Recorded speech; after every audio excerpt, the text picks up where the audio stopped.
kulankan ay maanta ku yeesheen degmada Dhuusamareeb ee xarunta gobolka xubnaha golaha talada maamulka Ahlusunna gobolada dhexe ee dalka Soomaaliya ayaa waxa ay ku doorteen gudoomiye cusub oo uu yeesho golaha fulinta maamulka Ahlusunna gobolada dhexe ee dalka Soomaaliya iyadoona kulankani uu ka soo qayb galay gudoomiyaha guud ee culimadiinka Ahlusunna ee dalka Soomaaliya Macalin Maxamuud Sheekh Xasan iyo waliba culimadiin aad looga yaqaano bartamaha dalka Soomaaliya kulankani oo uu shir gudoominayay Sheekh Umar Cabdulqaadir Aadan gudoomiyaha golaha talada maamulka Ahlusunna gobolada dhexe ee dalka Soomaaliya ayaa waxa goobjoog ka ahaa 29 xubnood oo ka tirsan golaha talada waxa uu sheegay in uu xilka gudoomiyaha golaha fulinta uu u taagan yahay oo kaliya Sheekh Cabdirasaaq Maxamed Cali Mila Al-Ash'ari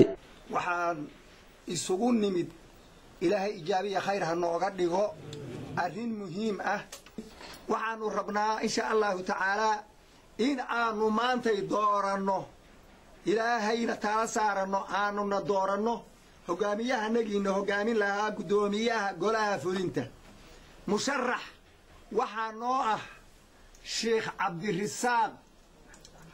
Maxamed Cali Cabdirasaaq Ash'ari baa u taqaaniin sidoo kale Sheekh Umar Cabdulqaadir Aadan ayaa waxa uu ku dhawaaqay natiijada ka soo baxday markii ay xubnaha golaha taladu ay u codeeyeen in uu xilkaasi qabto gudoomiyaha golaha fulinta maamulka Ahlusunna gobolada dhexe dalka Soomaaliya Sheekh Cabdirasaaq Maxamed Cali Mira Al-Ash'ari waxaan cadeynayaa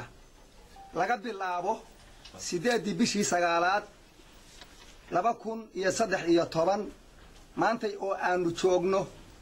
in loo doortay Sheekh Cabdirasaaq Ash'ari in loo doortay gudoomiyaha golaha fulinta maamulka Ahlusunna wal Jamaaca gobolada dhexe sidaas ayuu wuxuu ku yahay gudoomiyihii golaha fulinta Ahlusunna wal Jamaaca ugu dambeyntii ayaa goobta waxa ka hadlay Sheekh Cabdirasaaq Maxamed Cali Mira Al-Ash'ari waxa uu sheegay in kaligiis uusan waxba qaban karin hadii dadka kale aysan la shaqeyn Ahlusunna wal Jamaaca waxay soo gashay kifaax halgan mariir ah ayay soo gashay waxay ku bixiday wax qaali ah oo tamiin ah ayay ku bixiday Ahlusunna wal Jamaaca waxay soo martay intii hore in aan wax ku ziyaadina maahana inaysan waxba naga halaabin waa rajaynaynaa insha Allah ta'ala